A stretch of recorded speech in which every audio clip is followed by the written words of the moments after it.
All right, it is time for the title reveal on Secret Project number 2.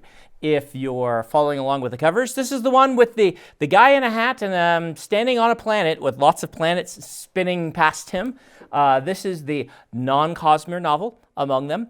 I will try to remember at the end of this one to talk a little bit about my inspirations, but I'm just going to reveal the title and read to you the first 6 chapters or so. This is The Frugal Wizard's Handbook for Surviving Medieval England. Part 1. Seriously, fish suck. Chapter 1.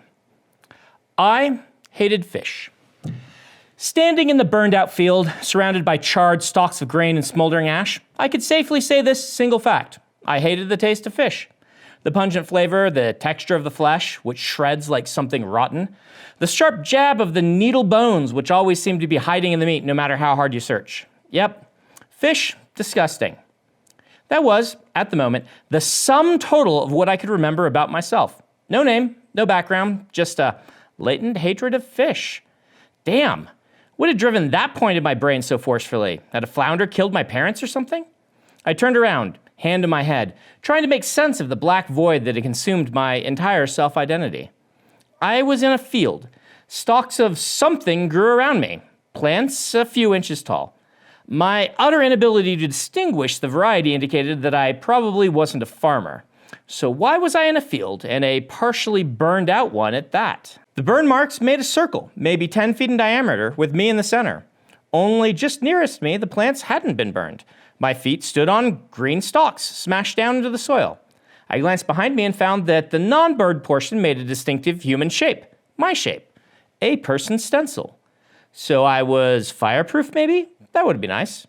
I appeared to be male, of average height and build, maybe a tad muscular, or perhaps I was flattering myself. I wore a pair of sturdy lacing boots that were quite good at stomping down crops. My primary clothing was a long overshirt, a brown tunic on top of that, and a vibrant cloak over that.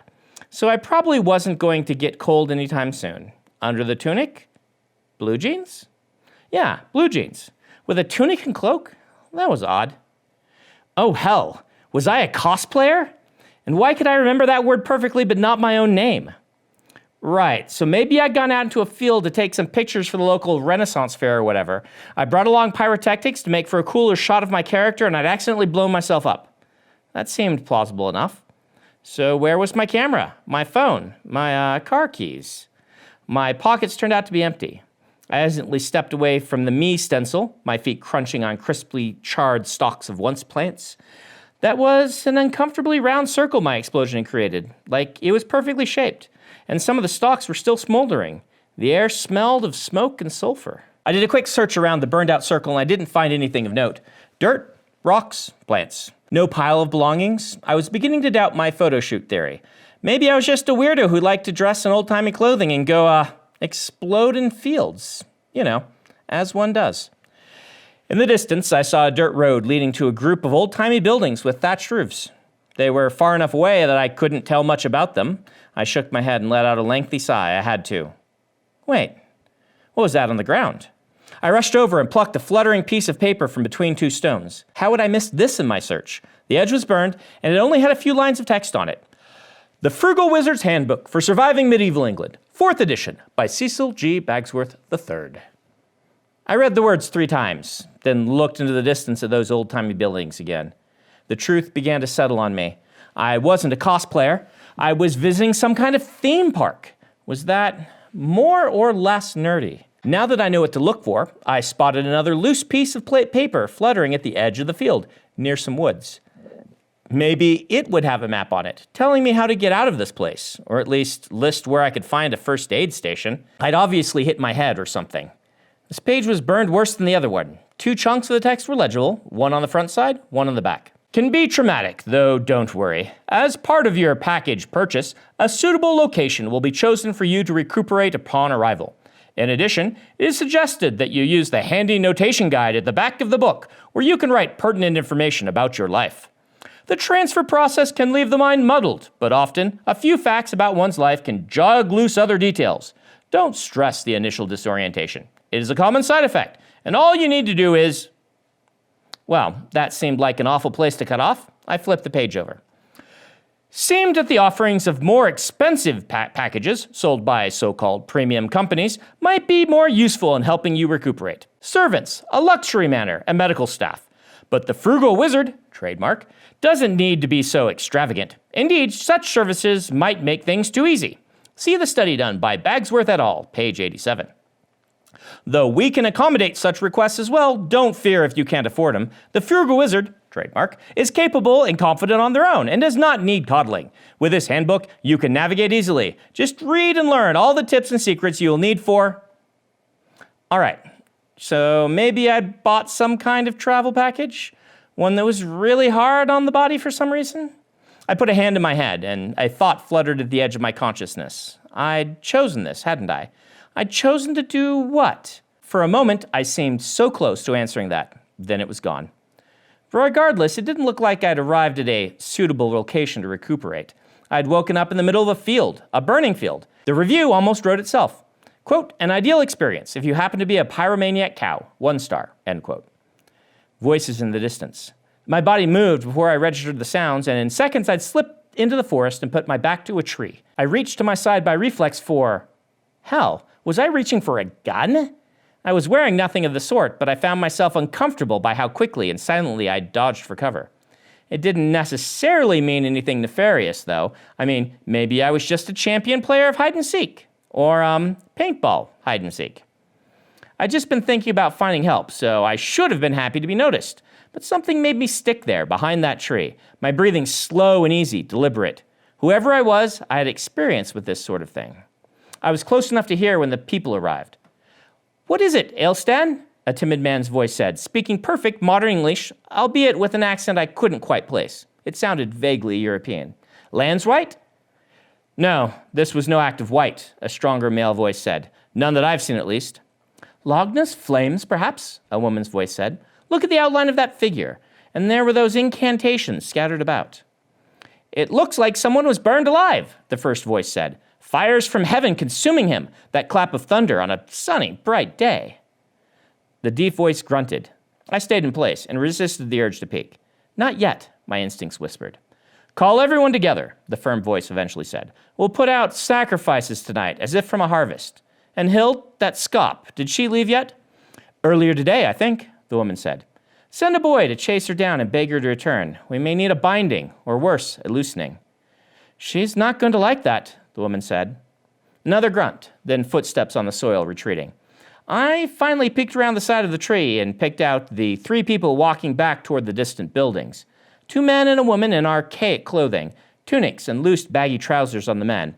Weren't they supposed to wear hose under those? I could swear I'd seen that in a museum or something. Both were dyed in faded earth tones, though the taller of the 2 men had a yellow-orange cloak, of color so vibrant I had trouble believing it was period authentic. The woman had a sleeveless white-brown dress over a darker one of a slightly longer fit. Other than the orange cloak, they looked the part of old-school peasants, at least better than I did with my jeans. So another point in favor of this being a theme park? I mean, they've been speaking English after all. Yet wouldn't workers in a theme park speak with some kind of old-timey British affectation? These and thous and my lords and the like? Plus, why would they keep up the act when no one was around? I needed more information. As I peeked after the retreating figures, I noticed some others gathering and sifting through the field, picking up something. Scraps of paper. From the book. It seemed that most of the pages had blown in that direction. All right, mission accepted. I needed those pages. Chapter 2. Part of me wanted to stalk out and demand answers, play the role of an irate customer, make them break character. Yet, something about this all. I felt like I shouldn't do that. I felt like I should stay hidden. As I considered that, I realized why. A part of me was convinced that somehow they weren't actors, that this was all insanely authentic. At least, whatever was going on here, my gut said those people were unwitting participants. Damn, that sounded ridiculous, didn't it? Nevertheless, I felt like I was a person who trusted his gut, so I stayed put, watching covertly from the shadows as the sunlight waned and the peasants began to gather back in town. Soon after sunset, the place went dark. Like, really dark. Basement from a horror movie dark. Clouds had moved in, obscuring the stars, and there was apparently no moon tonight. Plus, I didn't see a single light in the town. No electric lights, of course, but I'd expected some torches and bonfires for the guests. I patted the tree I'd been using for cover. "Thanks for the cover," I whispered. "You're a good tree. Tall, thick, most importantly, wooden. 4.5 out of 5 stars. Would hide behind you again? Half a point off for lack of refreshments." Then I paused. That had just kind of slipped out. But it was the second time I'd done something of the sort. So, was that a clue to who I was? Was I some kind of reviewer who, rated trees? I wouldn't have guessed that was a job, but imitation peasant seemed to be one, so who knew? I slipped out from behind the 4.5 out of 5 tree and found my skills as a snake were exceptional. I moved through the rows of partially grown plants, barely making a sound despite the darkness. Awesome. Perhaps I was a ninja. And again, why the hell did I know what a ninja was, but not what I'd done for a living? Beyond the field, I found the road, which was fashioned out of packed earth. I crouched here, looking toward the town, glad the clouds were opening up a little starlight. It turned the village from horror movie basement dark to something more like horror movie in the woods dark. So, improvement, maybe. I wasn't used to this kind of primal darkness. The shadows seemed deeper, as if strengthened by the knowledge that I couldn't control them with the flip of a switch. I moved among the silent homes anyway, and found that there couldn't be more than 20 buildings here, all of them in a triangular shape, wooden thatch. 2 out of 5, probably had terrible Wi-Fi. I thought I heard a river somewhere in the distance, and there was a lump of darkness further on. Maybe a much larger building? I skirted the village, and on the other side, found the river. Well, the stream. Here I knelt and scooped up some water to drink. I figured my medical nanites would neutralize any bacteria before it gave me too much trouble. I froze in place, hands halfway to my mouth. Medical nanites? Yes, tiny machines inside my body that performed basic healthcare functions. They weren't cheap, but they would keep me generally healthy. They'd stop toxins, prevent disease, and break down what I ate to provide ideal nutrition and calories. And in a pinch, they could provide emergency wound healing functions. Last time I'd been shot, I'd been back on my feet within the hour, but my nanites had been knocked completely out for a good 2 days. All of that came back in a flood. Hot damn, that was a piece of the puzzle. Did I have any other augmentations? I couldn't remember, but I did know I'd need more food than an average person. In specific, I needed high-calorie food, or carbon. I mean, technically anything organic would work. It's kind of in the meaning of the word, but some sources were better than others. I glanced back at the town. Somewhere a child had started crying. That should have called me, as it indicated something was alive back there. Unfortunately, nobody comforted the child, and the solitary wails creeped me out even further. I controlled my nerves and crept up along the river until I reached the wooden bridge. After crossing this, I finally was close enough to make out the large shadow lump. That was a log wall, a fortification. It looked sturdy enough, though I'd have expected something tall and stone, castle-like. To find a wooden one left me a tad disappointed. I withheld my review for now, though. Maybe it was period accurate. This had to be where I'd find the more important people in the town, like perhaps the man with the deep voice who had spoken authoritatively earlier. Indeed, though I couldn't tell for certain, it seemed that some light was coming from in there. I scouted the entire outside of the fortification. It wasn't terribly big, probably only large enough to enclose a few buildings, but unfortunately, the gate was closed. Could I perhaps scale the wall? I looked up at it, and though it was only 10 feet high or so, I didn't fancy my chances. Plus, there was a single tower, which also seemed to be wood at one corner. A guard post. I'd been quiet when doing my initial inspection, but I'd never climbed that wall without drawing attention. Therefore, I used my entire life's experience, roughly half a day so far, to devise a plan. I found a nearby tree with a good view of the gates, then hid to wait until it opened. Tree report, 3 out of 5. Uncomfortable root network, not for an inexperienced hider. See my other reviews of trees in the area for more options. I thought I might need to wait until morning, and was contemplating demoting another half star from the tree when I saw lights approaching quickly along the road. For a brief moment, my heart leapt. A car? Was the entire facade going to finally collapse? I'd be whisked away to a hospital and treated for amnesia. Why did the idea of going to the hospital suddenly fill me with a sense of panic? Well, it didn't take long for me to determine the lights weren't on some kind of vehicle. At least, not unless horses counted. Did they? I mean, a chariot is a vehicle, but it only moves when it's attached to the beast. So are horses part of that vehicle? And arguably, a saddle is just a small wheelless chariot, right? So, anyway, the lights proved to be wobbling lanterns hung on the horses, and the two beasts were traveling way faster than I thought safe to do at night. Still, it seemed like it might offer an opportunity, as the wooden gate slid open as the horses approached. I couldn't tell much about the two riders beneath their hooded cloaks. They slowed their horses and trotted in through the gates.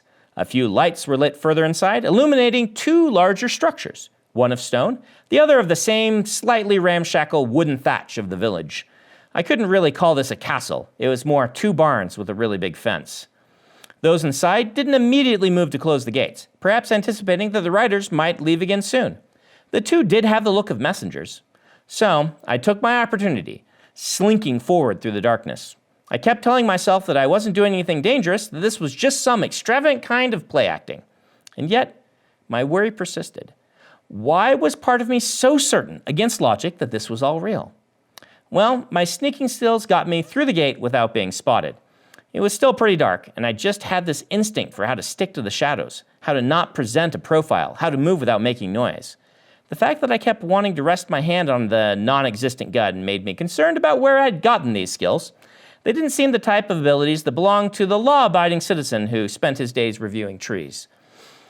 I slipped up to one of the buildings, crouching beside some barrels, taking stock of what I could see. In the center of the courtyard was a large black stone. Taller than it was wide, it seemed to be made of obsidian and had a jagged top, like a small version of the Washington Monument, only with the top broken off. There was a small stable on the far side of the courtyard. View of it had been obscured by one of the buildings earlier. Here, the two riders had dismounted and handed their horses off to a groom. I couldn't hear the conversation, but it caused another boy to go running for the stone building. It seemed to be of much finer construction than the others, so perhaps it was the Lord's Manor. And that other big building, the wooden one, was that perhaps some sort of meeting hall? Curiously, set in front of the stone building was a series of dishes with lit candles at the sides. Seemed like bowls of fruit, some saucers filled with cream, perhaps, and a single piece of paper. The boy soon left the manor and ran back to the two strangers, gesturing for them to follow him. The three entered the building I'd guessed was the town hall, and I thought I heard the word refreshment from the boy.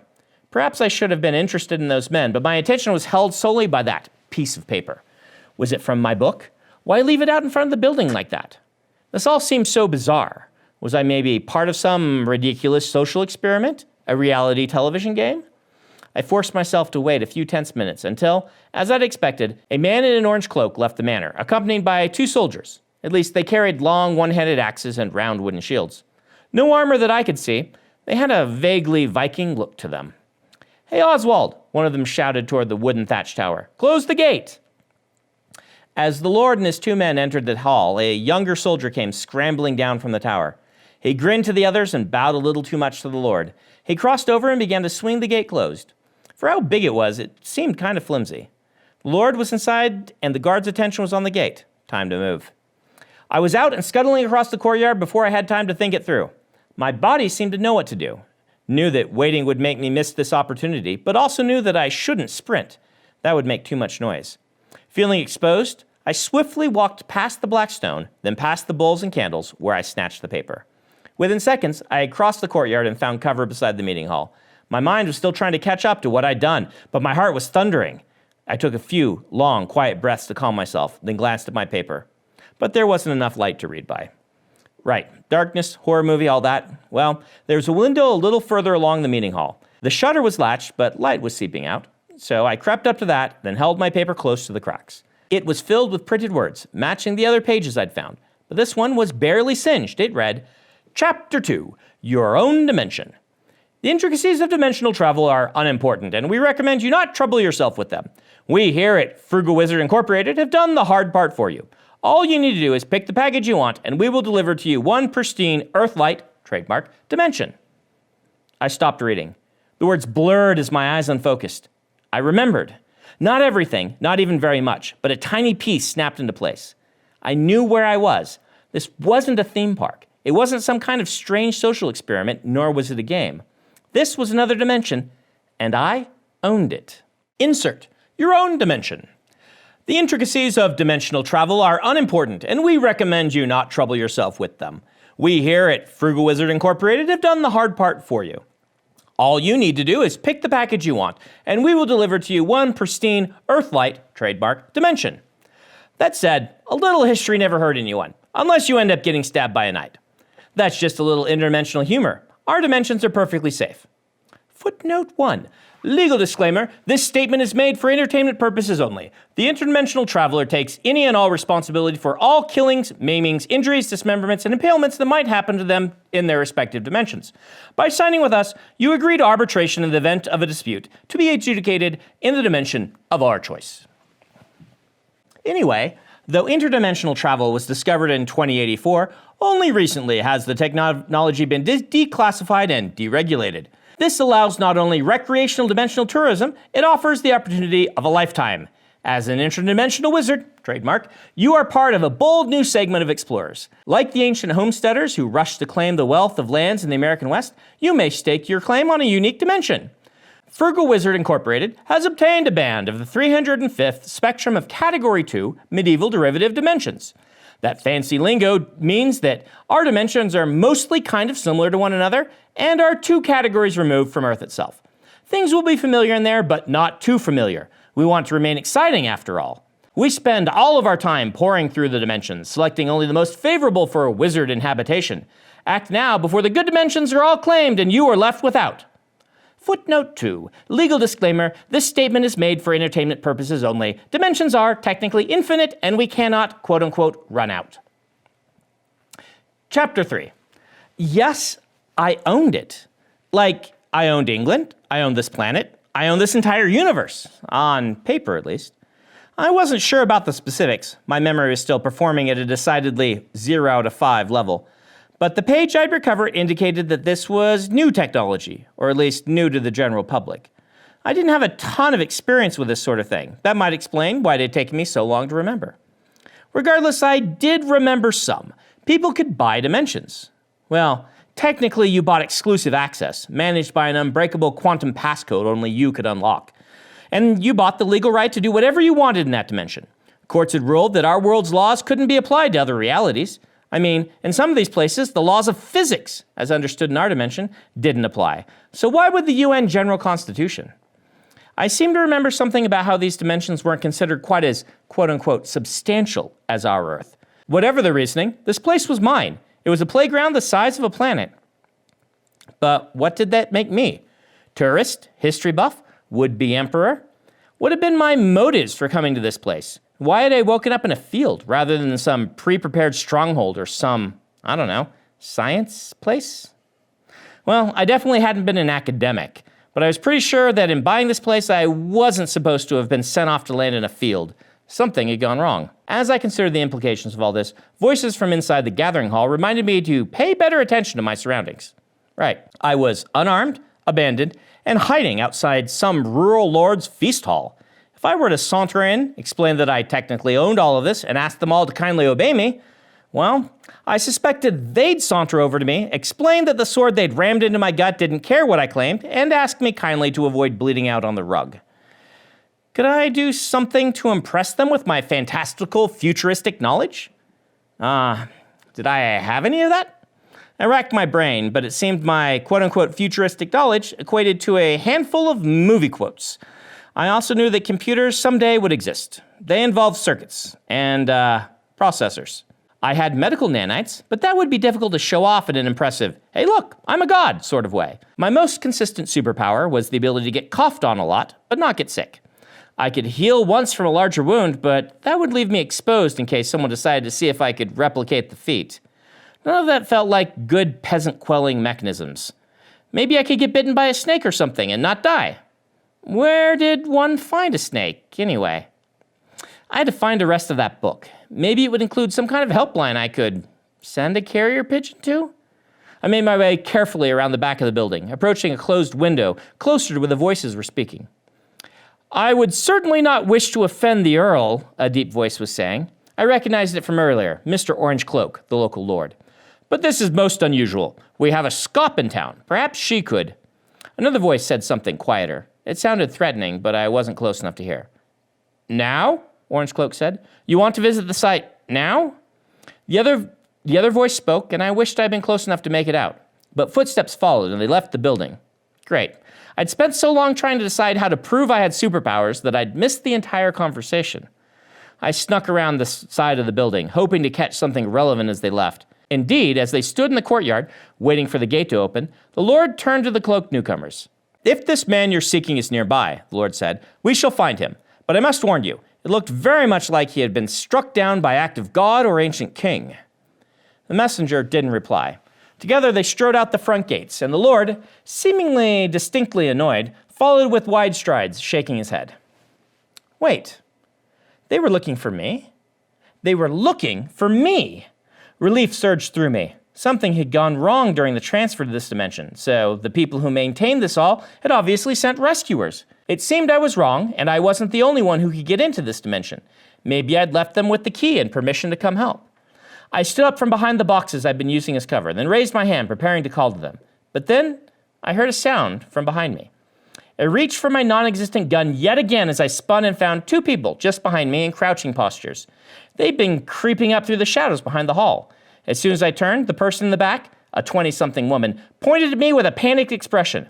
A younger man in front of her carried a knife, which he immediately swung, and which I immediately blocked by instinct with my forearm. And hey, it didn't hurt. Why on earth didn't that hurt? The young man had hit hard with a blade, and I just stood there, taking it like an utter champion. I hadn't been harmed, not even a nick. I did have other augments, didn't I? Platings under my skin. I was a fighter. I heard shouts in my memory, flashes of light from a time before. I felt pain, shame. The man backed up, then swung again. This time I was slower to block with my forearm. Doing so, fighting again, I felt a nearly uncontrollable panic. I'd fallen. The man's blade connected with my exposed wrist, and his eyes widened as his knife didn't cut me. He backed up a step. I mimicked him, stepping back, feeling overwhelmed by the fragments of memories. Those flashing lights, those angry voices, hating me. I blinked and glanced to the side, where the woman had found a wooden board somewhere. She swung it, and I didn't respond this time. I was too unnerved, but theoretically, my platings would protect me from... The board connected with my face, and I felt a flash of agony before my nanites cut out my pain receptors. I briefly saw stars, but at least I was unconscious by the time I hit the ground, so the terrible memories stopped assaulting me. FAQ. Have I time traveled? Most interdimensional wizards, trademark, are surprised to discover that they have not, in fact, traveled back in time. This might seem counterintuitive, as you're probably living in your castle at the moment, commanding legions of peasants while you engage in a wizard better-than-life true experience. Trademark. Such as inventing electricity, writing Shakespeare's plays, or attempting to speedrun the conquest of France. Yes, your surroundings might seem medieval, but your personal dimension, trademark, has seen roughly the same number of centuries as the true world has. The year is going to be the same as the one you left from, only our specially cultivated band of dimensions have moved slower through technological and social development. Therefore, you get a semi-accurate experience in medieval England, but you haven't traveled in time. Sidebar. A helpful method of visualizing this is to think of Nebraska. Nebraska is a landlocked state in the center of the United States of America. Because of its general lack of importance and its distance from trendy population centers, it generally lags behind the coast a few years in fashion, music, and distribution of collectible card games. You might feel like you've time traveled when visiting Nebraska, but careful scientific experiments using synchronized timepieces have proven no time dilation is in effect. See Luddow, Singh, and Kaufman, Nebraska really is just like that, in Journal of Relativistic Studies, June 2072. As Nebraska is a few years behind everyone else, your personal invention, trademark, is behind the true world by half a millennium or so. You have, essentially, just purchased your very own, unique Super Nebraska. Trademark. Chapter 4.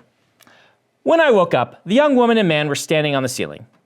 Or, wait, I was upside down. Yeah, that made more sense. My head throbbed from the plank-to-face contact, and my hands and legs had been bound tightly. Was I tied to the wall? Yeah, it looked like they'd hung me from the ceiling beam, then tied my hands behind me, perhaps using part of the window or shutter to wrap the rope around. Who ties someone upside down to the wall? I mean, it was an innovative interrogation technique, so I gave it a point for originality, but wouldn't a chair just be more effective? It was an old standby for a reason. 3 out of 5. Watch more spy movies and report back. As soon as I opened my eyes, the woman stepped forward. She had blonde hair and tight curls that barely reached to her collar, and a dress that was deep black, over the top of a white one that was a little longer through the cuffs and hem. It had some nice maroon embroidery on the neck, but the white ropes wrapping her waist had a frayed look, as if to give it an intentional handmade air. She stepped close to me, narrowing her eyes. Right then, how to get out of this? The shame and fear I'd felt before had faded completely, replaced with embarrassment at how I'd frozen. I obviously had physical augments, but I just stood there and let the woman plank me in the face. Unprofessional. You've made a terrible mistake, I told her. She didn't respond, instead cocking her head. I'm a very powerful being, I told her, and you have just angered me. The youth from before hid behind her, peeking out at me. He seemed unremarkable, a shorter fellow with similar blonde curls and a slight build. Upon closer inspection, he looked younger than I'd assumed, perhaps just 15 or 16. Cephawin, he hissed. I don't think the inversion is doing anything. He still has his powers. Has he eaten you yet, Worm? I don't imagine so. Then the inversion is working, she said. It's not working, I said to them. I'm gathering my powers as we speak. Release me now, or I'll bring fire and destruction upon your house. The woman narrowed her eyes further, then raised both hands, fingers up and thumbs out toward one another. Then she spoke. I know my kin and kiss their palms. I love them well and live their light words. As she finished, both of them leaned closer, as if to see the effect on me. I said. That was nice. The youth squeezed the woman's arm. Try a stronger boast. She nodded and made the same sign with her hands, stepping closer and speaking again. I banish the beast of Bastion Hill. I am the scop who sings the strongest. I frowned, and both of them shied back further. Not even a flinch, the youth whispered. That's bad, isn't it, Cephawin? I don't know, she said, folding her arms. I've never loosed an Eilv before. She tapped her index finger against her arm. Fetch the little father, but do it quietly, so the visitors won't hear you. The boy nodded, then paused as if worried. I'll be fine, the woman said without looking at him. The inversion has rendered him helpless. But he said, once again, Worm, she said, have you been eaten? Again, he looked down, as if he needed to check. If the Eilv's powers weren't bound, she said, we wouldn't be standing here. We'd either be controlled by him, or it'd be puddles of human juice mashed to the floor. Go fetch the little father. I'll be fine. The youth bobbed a nod, then hurried out the door. I revised my assessment of his age even further. He seemed to act younger than I'd pegged him, so perhaps he was just big for his age. Could you at least, I said to the woman, put me right side up? I'm starting to feel lightheaded. She didn't respond, instead standing with arms folded, studying me. So, I said, you keep calling me an Eilv? I'm not rightly aware of what that is. Maybe you could fill a guy in. No response. That younger fellow is your brother, I asked. And the lord of this place, he's your father, right? So you're the lord's daughter? Yeah, she wasn't saying anything. You saw the youth try to hit me, I said, and you saw his weapon bounce off my arm. I'm warning you, I'm a powerful person, and I'm growing upset. We can still work this out, though. And her eyes were like steel, her face completely expressionless. 0 out of 5. I would rather have a conversation with a corpse. At least it wouldn't be glaring me the entire time. Would probably listen better, too. I instead turned my attention to my augments. I was fairly certain that I had some sort of improvement on my forearms. In fact, as I thought earlier, it was called plating. That's it. I had a microfilament mesh under my skin, backed up by structural nanites and bone reinforcements. Basically, it would take an industrial-strength laser or some kind of military-grade weapon to cut through my flesh, at least as long as my nanites continue to function. Another augmented person could punch me senseless with enough time, but I'd be invulnerable to a bunch of medieval peasants. As I thought about it, by instinct, I brought up a display that hung in my vision, visible only to me. It listed my platings and their status. Looking at that, I had platings from the tips of my fingers all the way up to my elbows. It also worked for forced redistribution and gave me some strength advantages, mostly in gripping ability. It was an extremely expensive augment. As I recalled, which, granted, wasn't saying much at the moment, it wasn't uncommon to start plating a few body parts, then move on to others. Most people would go for the head and chest first. That made the most sense. However, my throbbing skull and nose indicated I hadn't done that. I frowned at the menu, but it listed I did have skull platings and chest platings. Those were simply listed as non-functional. What the hell? Why not? I had the vague impression that I hadn't paid for these augments. I worked for a living and didn't have that kind of money. I'd apparently even bought a budget dimension rather than going through one of the premium services. So maybe whoever had purchased my augments hadn't finished installing my head and chest platings? But why were the ones on my arms functional? My memory provided no answers, so I tried to wiggle enough to untie myself or something. Unfortunately, the knots were good, and my enhanced grip strength wouldn't help if I couldn't reach the ropes. None of the muscles in my chest seemed to be augmented, as a little exploratory flexing didn't lead me to ripping free or anything. I probably looked silly, though. Eventually, the door slid open, and the oil lamps on the small room's table fluttered as two figures entered.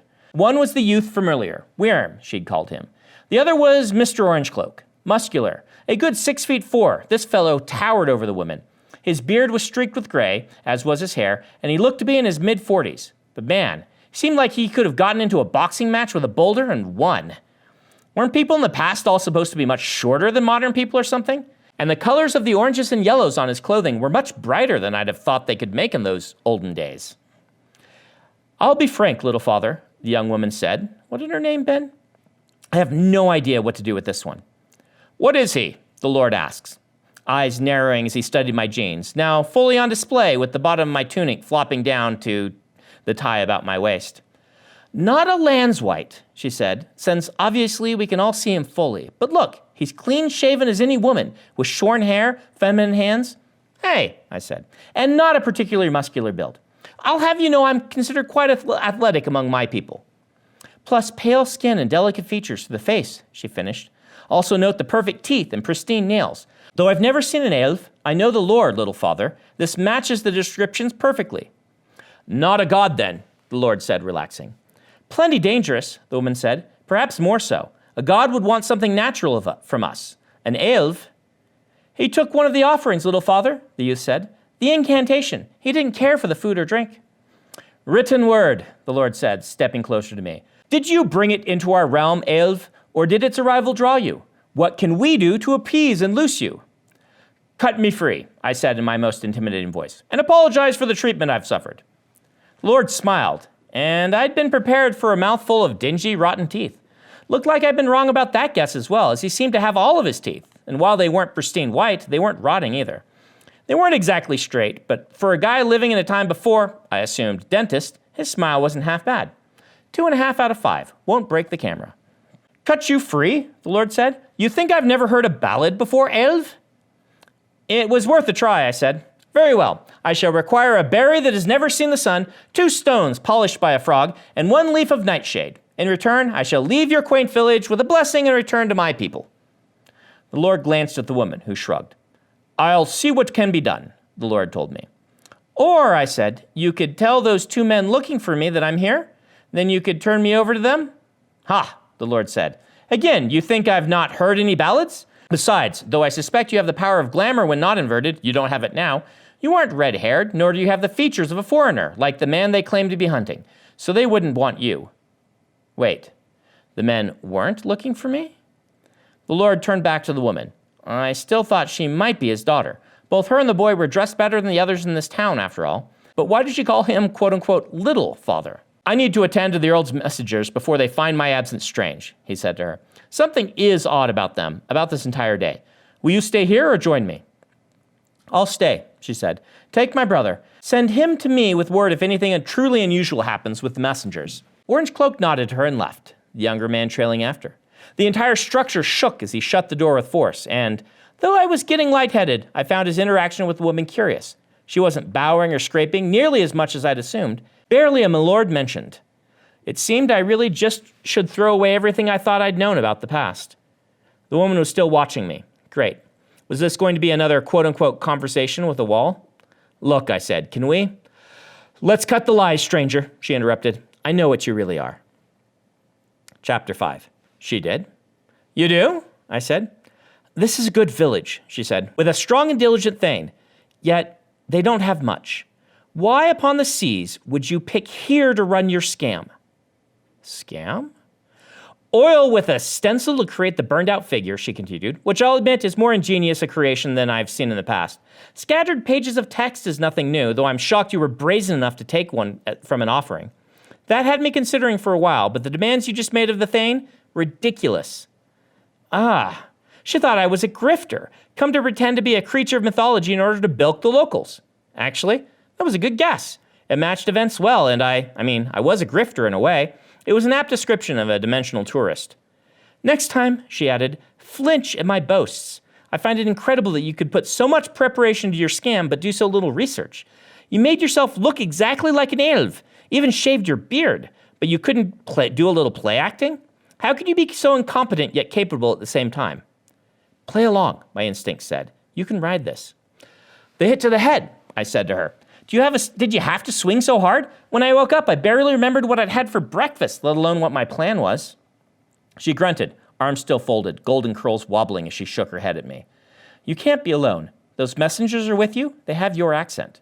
Yeah, I said. In our plan, they'd have told your father how to get rid of my haunting. Then I'd have appeared to him at night, give him a scare, and encourage him along. Why do you think Elstan is my father? She asked. You called him Little Father? Thane? Lord of the local lands? Her frown deepened. How could you make a mistake like that? It's like you don't know words, yet you speak them. My brother and I are not from this town. We were only passing through, then brought back as they needed a stop. Oh, I said. Hit to the head. She sighed. Why Stenford? Wellbury is just down the road, and they've twice the resources to pay you. I'm known there, I said. Look, we're not greedy. We didn't need much. Just a little to get us on our way. We wanted your lord to get all frightened because he'd seen an Eve, then pay us to leave. I gave an upside-down shrug. My friends aren't going to be happy I got caught, by the way. She sighed again, rubbing her forehead with thumb and forefinger, eyes closed. Why do they have your description wrong? I was supposed to put on a wig, I said, to look more exotic. But look, we've got an easy out. You give me another boast or two in front of the Lord. I'll act however you tell me. Then you can hand me off to my friends and we won't demand anything of him. Everybody walks away happy. Huh, she said. What? That's not an unreasonable ask, she said. You know how to cut your losses.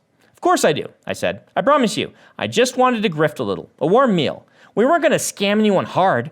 We're off for bigger winnings elsewhere and we're just running low on supplies. She nodded as if she expected something similar. And damn, I was actually kind of good at this. Uncomfortably good. Sneaking, combat augments, practiced at grifting. I was building quite the unflattering picture of who I'd been. But if I had been some kind of thief, why did my stomach immediately turn at the idea? Why did my very instinct resist it so strongly? Surely, if that were me, it would feel right to acknowledge it. Instead, a piece of me was screaming. No, it said, that's not you, that's not who you are. Look, I said to her, what was your name again? Cephawin. Right, Cephawin. You're obviously not the type who wants to see a guy get hanged because he's just trying to get something to eat. Let's do this the easy way. I'll even let you know how I did the arm trick if you want. I suspect you'll find this ridiculous, she said, finally opening her eyes and turning her head away from me. But I'm not like you. I want to help these people. I trusted my gut, which said not to reply to that. She'd say more, and anything I could say would reveal my ignorance. I know your type, she said, far too well. I know you'll take whatever you can get, that you'll turn on me in a second. But don't try it, all right? I understand you better than you think I do. Sure, all right, I said. I'll play this straight, Cephawin, promise. Do you have a deal? After this, I'll stay far away from this village and anyone in it. You have my word. For what that's worth. I shrugged again.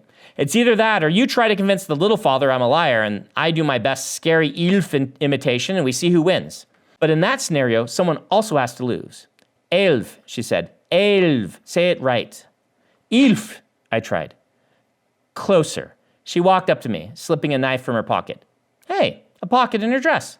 Funny to find someone living in the Middle Ages who had one of those when Jen had always complained that her dresses didn't have any. Wait, who was Jen? Cephawin cut my hands free, and I thought I saw her posture tense. She was preparing for a fight, just in case. I brought my hands out very slowly in front of me, then rubbed my wrists in a non-threatening way. Thanks, I said in my most reassuring way. Brace yourself, she said, then untied the rope holding my feet. I used my hands to do just that, then performed an instinctive tuck and roll, coming up on my feet, which I kicked free of the ropes. See that? I thought. Athletic, not feminine. But I kept my actions otherwise calm and non-threatening. I didn't bolt for the door.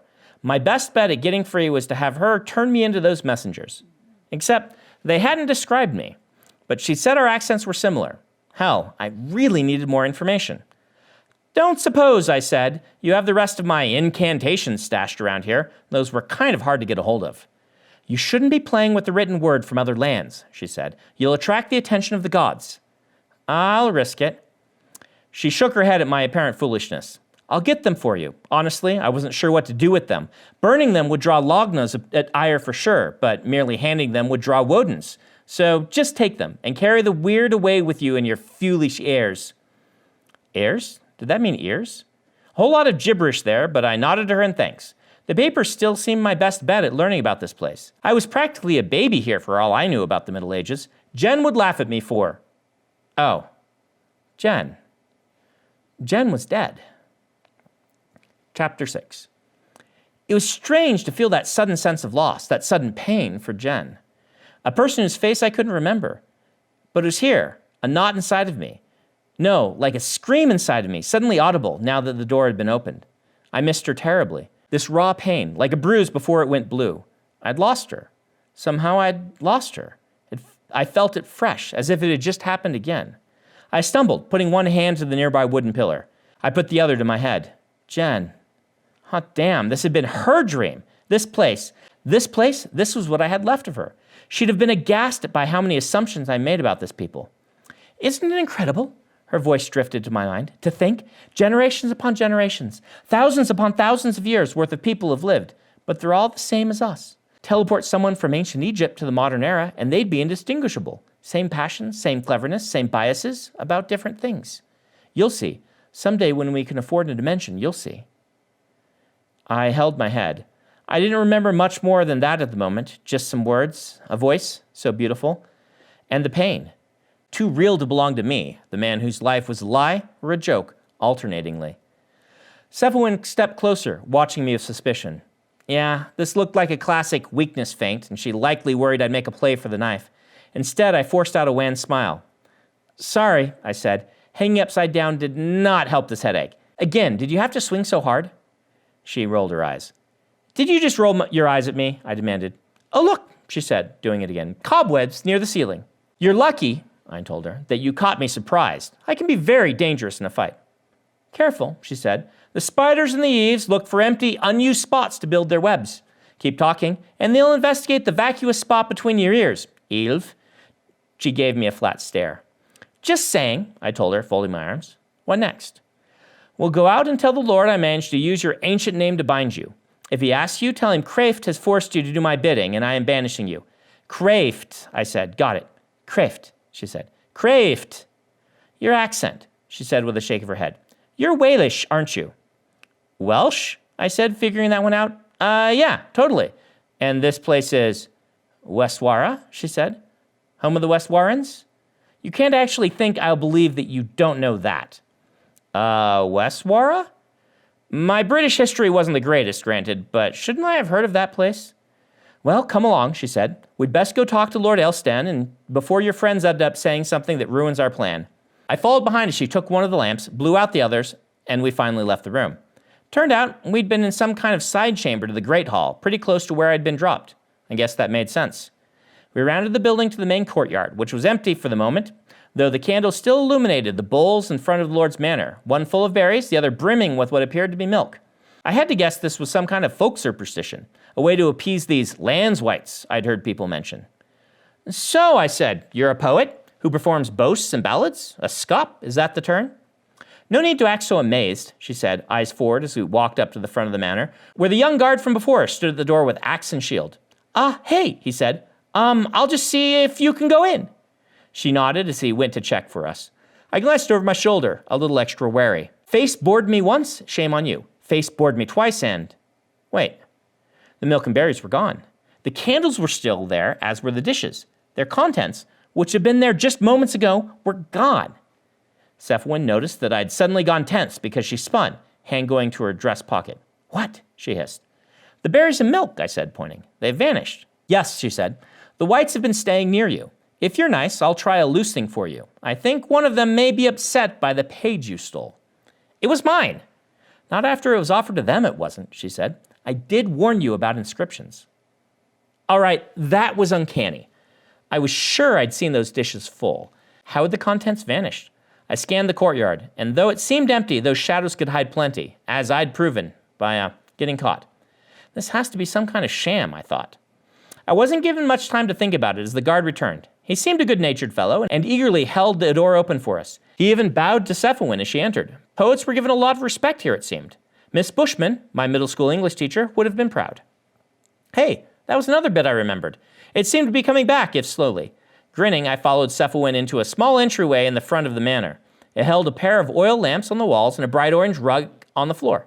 Cephalin walked forward with her hand sheltering the flame on the lip of her lamp, which was one of those old school ones, the kind that looked a little like a gravy boat. She turned left and led me through the entryway into a larger room beyond, a big open one with a firebox in the center and a cauldron above it. It had a high ceiling. Didn't seem the structures here had second floors, and the walls were decorated with shields and spears. Near the fire, Lord Elstan and a tall woman, I assumed his wife, were speaking with the two messengers. They were facing him, but I could see them from profile. It was actually the first time I'd seen their faces, and as soon as I did, I stopped in place. I knew them.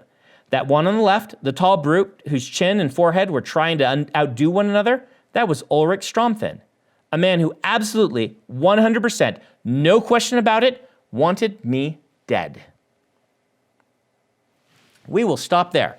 So, where did this story come from? Well, it's a combination of three things. A lot of my stories have different seeds that start independently. And when they start weaving together, that's when I know I have a book. I've talked about that before on this channel. So this one, I've got three different threads. The first one, you might recognize if you enjoy watching this channel. Dan and I did a podcast talking about this idea of mine I had for interdimensional time travel tourism. I've read and loved a bunch of different time travel stories, but a lot of them deal with how you're changing the future by what you're doing in the story. And I wanted to tell a story that didn't really deal with that. Tell a story that didn't have to worry about the future. And I like this idea of alternate dimensions. That helps me because I'm bound to get some things wrong about this era. I am only kind of an armchair understander of it. If you want real, accurate historical fiction, go read the Saxon Chronicles or something like that. I'll do my best, but at the same time, I like to make things a little different. I like to add a little bit of sci-fi fantasy spice to my stories. And so an alternate dimension that was just similar enough to ours, but that it would be recognizable, but also had some differences. That felt cool to me. Mixed with this idea of a time traveler going there for tourism purposes. This idea just kind of tickles me. There are lots of different places I could go with it, and I decided this is the one I wanted to do. The other thing that mashes up in this that you might recognize as an influence is the Bourne Identity. I am a big fan of these kinds of stories. Bourne Identity is one of my favorites. I really liked Project Hail Mary by Andy Weir, which came out last year, which is the same sort of story. I haven't been able to find it again, but I remember this really awesome webcomic I read once, which is about a person who woke up with no memory in a phone booth after an explosion and was locked in the phone booth and spent this whole time figuring out why they'd come there and what this page of paper that they had meant. It was really cool. This sort of story of a character piecing together their present, who they are, is really fun to me. I had actually planned one of these stories, and then wasn't really able to write it, and it eventually became the original, which didn't lean into this as much as some of these other stories did. I really wanted to do one of these. I've wanted to do one for years, and when I realized, hey, I could basically do Jason Bourne trapped in the past, that really appealed to me. I thought it'd be really fun. And then, of course, the final influence is the title. I thought of this years ago, independently from this book. I actually had originally called it The Frugal Wizard's Guide to London. That was just a title that popped in my head. And I never found a place for it because various ideas I came up with felt too generic. And so I eventually thought maybe I'd add a little bit of Hitchhiker's Guide to the Galaxy to this story I was writing. I changed it to handbook because it feels what you'll actually read from it is more of a handbook. But this idea of interspersed comments from Cecil G. Bagsworth III, the great interdimensional explorer, would be very fun for me to write and add just a different flavor to counterpoint what was going on in the narrative. And those three things came together and they became the Frugal Wizard's Handbook for Surviving Medieval England, which is a mouthful. That's partially the joke. As it started to get longer, I just made it longer on purpose because it amused me. The book will probably have just in big letters, the Frugal Wizard's Handbook. But regardless, there is Secret Project number 2. As I promised you, it's something very different from last week. Next week's is actually a little more similar to things I've been doing before. And so you should tune in then. Next week's is my favorite of the 3, though I, of course, love them all. and I will see you then. And once again, we do have next week on Tuesday, we'll be doing a live stream where the first half will be non-spoilers, but the second half will be spoilers about the reading I just did. And you can find the actual text links of this in the description so that you can go read the text version if you want to. Thank you very much again for supporting this crazy Kickstarter I've been doing.